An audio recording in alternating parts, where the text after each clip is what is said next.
Tu veux peut-être que je fasse une présentation avant que tu arrives, c'est ça que tu veux? Ouais, c'est ça. Ah d'accord, ok. Salut Lulu. Il faut qu'on réfléchisse un peu plus, Nicolas. Je sais pas si réfléchir c'est une bonne idée. Ah. Ouais.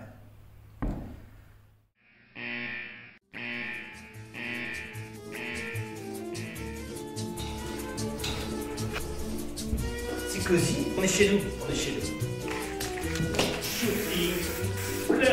On est chez nous. Ah ouais. Ah.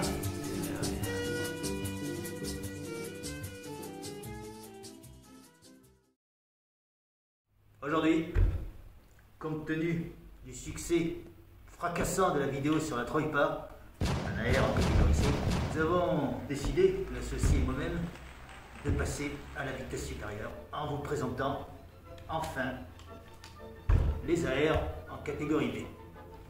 Là je suis tout excité, je suis tout ému. Quand je vois ça arriver, je me dis mais qu'est-ce que c'est? On sait pas trop, c'est un airsoft, ça tire du plan, Ça tire des billes, non, pas du tout. Vous avez devant vous, devant vos yeux ébahis, un véritable AR-15 en 11 pouces et demi. 11 pouces et demi. Ah voilà. Raconte-nous un petit peu ton histoire. Raconte-moi un petit peu déjà qu'est-ce que c'est comme AR. Commençons par le commencement, toujours. L'associé a raison, il faut faire les choses dans l'ordre. Tout d'abord, j'ai flashé sur les conseils de mon armurier préféré qui avait un petit œil intéressé, je vous l'accorde. Évidemment.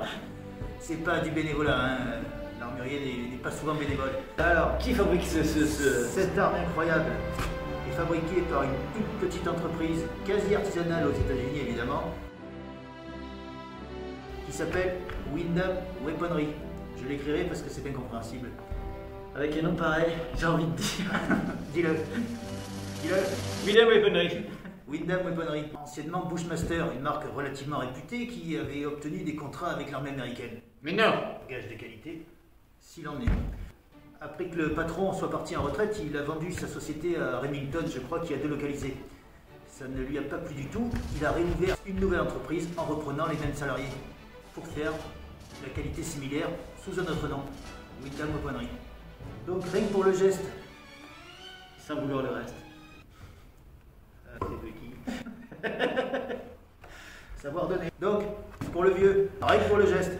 Sans vouloir le reste, apprendre à sourire. Remington, c'est bien. C'est vrai. Donc, pour cette vidéo parfaitement organisée, comme vous pouvez le constater, je vais vous présenter les quelques accessoires qu'il m'a semblé opportun d'installer sur cette machine. Donc, ce qui compte, Nicolas, c'est qu'on voit poste par poste cette arme et qu'on la détaille plus en profondeur. Hein. Tu as, ma foi, bien raison. Alors, moi, ce que j'aime bien faire, c'est commencer par l'avant. Toujours, c'est beaucoup plus simple. Alors, hein, à l'avant. qu'est-ce que tu peux nous raconter sur ça? Je vois un petit cache-flamme là, non? C'est un cache-flamme standard sur lequel vous pourrez clipser vos modérateurs hors de prix. Avec des évins. Ensuite, un canon de 11 pouces et demi. 11 pouces et demi. Et demi, c'est important. 11 pouces et demi, chromé intérieur. Oh là là là là. Lourd, s'il vous plaît, il est lourd. Petite, Garde-main M-Lock, 8 côtés. Vous pouvez charger la mule. Là, il est vraiment lourd maintenant, je suis assez content. Il est vendu avec des rails un petit peu ou pas là autour? Qu'est-ce qui se passe là? Rien du tout. Strictement rien. Il est tout Impeccable. nu. Vous avez une ligne de rail sur le dessus que je me suis empressé de cacher. Avec des jolis petits caches UTG. Ils étaient vendus avec? Pas du tout. Ah, voilà. J'ai raqué encore. J'ai rajouté encore des dizaines d'euros pour cette saloperie en plastique. Vous les achetez en petits sachets de 8 ou 10, là, après vous faites ce que vous voulez.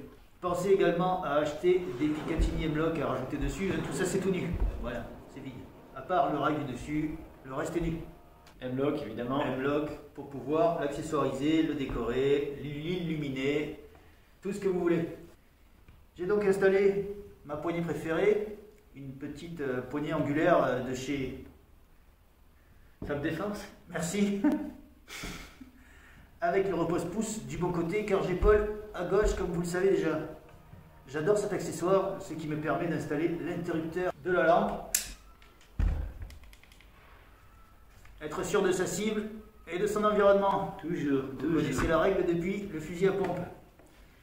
Donc j'adore cette poignée, le repose-pouce parfaitement ergonomique sur lequel j'ai installé cet interrupteur. Très facile d'usage. Ça me permet de voir ma belle-mère dans la cuisine. Qui fume, ça clope.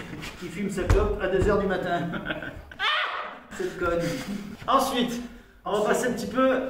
On avance vers le boîtier. On avance vers le boîtier. Donc il est pas mal, ce boîtier il est joli. Je vois qu'il y a des petites inscriptions de ce côté. Ouais, bah ouais, mais bon, il y a marqué Windham Ponnery, hein, sans surprise. Et de ce côté, on s'en fout. Donc, j'ai ajouté un petit cache puis de chargeur habilement chantourné qui permet de placer mes petits doigts de pianiste. Effectivement, quand je fais les CQV entre la salle de bain et la chambre des enfants, ça me permet une acquisition rapide de la belle maman. C'est vrai que c'est vraiment. Hein, Ah ouais, ouais, allons, je fais ça. Ah voilà, là oui. Là, d'accord.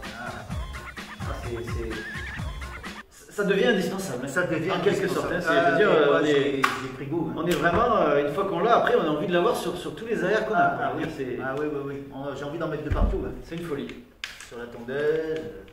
C'est une folie. Sur mon stylo. Ensuite, On a le bolt release. Ah oui. Bon, le bolt release, il n'est pas encore ambidextre, mais ça viendra étant donné que j'épaule à gauche, comme vous le savez déjà. C'est prévu sur ma liste du Père Noël, de sûreté, de chargeur, le bolt release, tout ça ambidextre, c'est sur la liste. Le levier d'armement également. Un petit anneau de sangle pour une sangle 1 point à mettre à l'arrière, c'est aussi sur ma liste. Je vais retirer ce genre d'accessoire qui me semble inutile. Donc le Père Noël, il va avoir une sacrée œuvre bientôt. Je pense qu'il ne fera pas tout dans le même Noël. Il a intérêt à prendre un gros traîneau, hein. Oui. Et la mère Noël, tant qu'à faire. Je m'ennuie, moi, à Noël.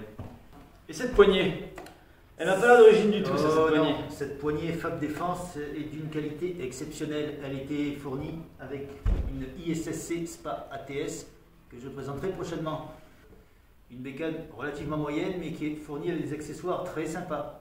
Cette poignée est excellente, je vous la conseille vivement. Un grip sans commune mesure. Oh, oh là là là là là là là. C'est simple, c'est fini. Elle ne lâche plus, je peux plus la quitter. Tu peux plus. C'est le mien. C'est le mien, non c'est le mien. C'est le mien, oh putain, c'est le mien. Il me semble que c'est ce qu'il y a sur les poignées de porte de la SpaceX. Ah oui, exactement. C'est matériau lunaire ça. C'est caoutchouc spatial. Oh là là, c'est une folie. Approuvé par Elon Musk.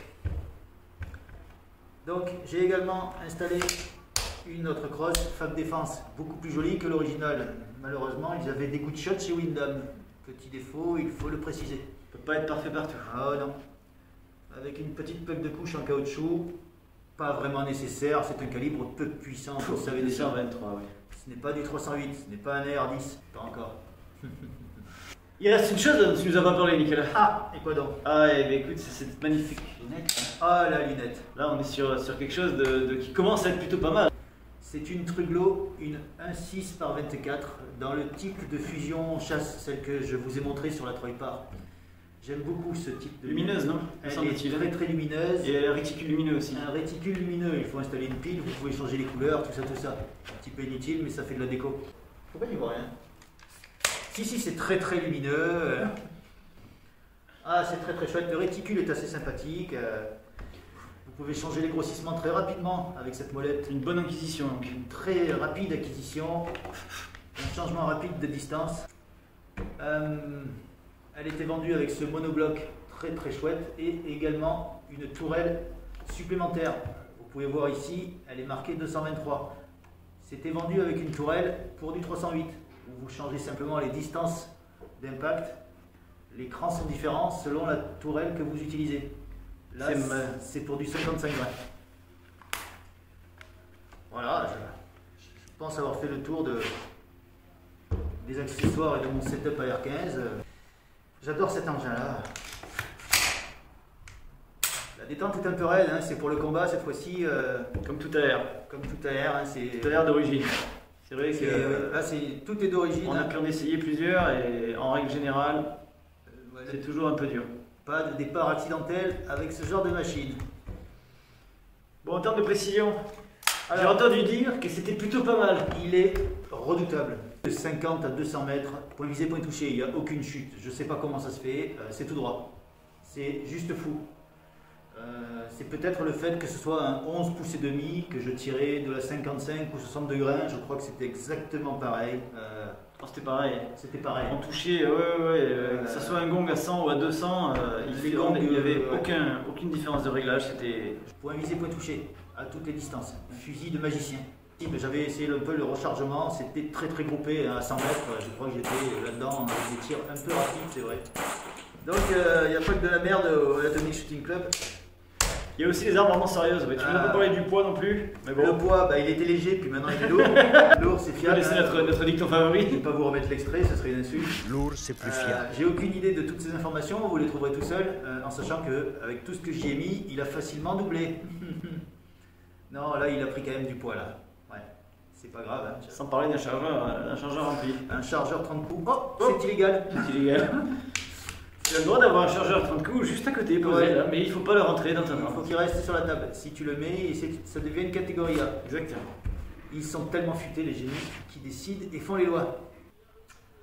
Voilà, j'ai fait un petit peu le tour. Hein, je vous conseille vivement cette petite marque américaine très sympathique, ne serait-ce que pour remercier le fondateur qui a réembauché tous ses employés pour fabriquer ça. Petite anecdote sur les employés, ils tournent tous régulièrement de poste en poste. Chacun connaît la fabrication de A à Z. Le dernier qui met la dernière vis, il peut se rendre compte d'une erreur commise à la première étape. Ils tournent, ils connaissent toutes les étapes, chacun d'eux. Petite anecdote. Petite anecdote très importante, ça prouve la qualité et le suivi du début à la fin. Bravo. Une petite anecdote de Truglo peut-être? Chez Truglo, souvent ils font des prix très élevés et là ça va pas louper. Non. Ça m'a coûté une fortune cette saloperie. Bon, justement, c'est le dernier point qu'on n'a pas abordé. Parlons un peu budget. Ah, budget. L'arme nue déjà. Ce modèle-là était autour de 1800 €. Ce n'est pas le moins cher des chez Windham. Windham démarre un peu plus bas. Il existe évidemment plusieurs modèles, plusieurs longueurs de canon, plusieurs types, plusieurs décorations aussi. Ils font des cameos, voire même des éléments en bois. Il est vendu avec un chargeur métallique redoutablement merdique. Je n'aime pas du tout ces chargeurs-là. J'opte tout de suite pour les Pimag ou les chargeurs standards en polymère, relativement solides. Oh, ouais. Donc 1008. 1008. Une paille finalement, hein. Une paille. Là-dessus, tu lui rajoutes. Non, donc... j'ai pas envie d'en parler. Non, si, on va aborder quand même, parce que je pense que nos amis qui regardent nos vidéos se demandent absolument s'ils peuvent s'offrir une Truglo M6. Hein. Non. On est autour de entre 3 et 400 € hein, de mémoire. Je ne veux pas dire de bêtises, mais j'aime bien le dire quand même. Alors, vous chercherez comme d'habitude. Hein. Arrondissement à 400, donc on est à 2200 €, ouais. 2200 sans le reste. Voilà. Le reste est inutile. Hein. Oui. Donc ça, je sais pas, ça vaut peut-être 30 ou 40 balles. Ça, je sais pas combien ça coûte, c'était fourni avec une carabine. Ça doit bien coûter 30 balles. C'est des petits accessoires qui, mis bout à bout, vous arrivez à 200 € peut-être. Hein. Ça vous fait une bécane qui vaut pas loin des 2500 balles. Quelle connerie, j'ai honte. C'est encore une fois abominable. Ah, j'en reviens pas. J'ai dépensé tout ça là-dedans. C'est vraiment... un régal. C'est un régal, c'est exceptionnel. Voilà. C'était notre présentation de ce Windham Weaponry. Windham Weaponry. C'était le Windham Weaponry. Windham Weaponry. De Nicolas. La R15 de Nicolas. Très court, compact, maniable, très précis. Je vous le conseille vivement. Voilà. Une folie, soit dit en passant. Une folie. Bon, vous avez des choses à faire. Et nous aussi. Salut les loulous. Salut les loulous. À bientôt.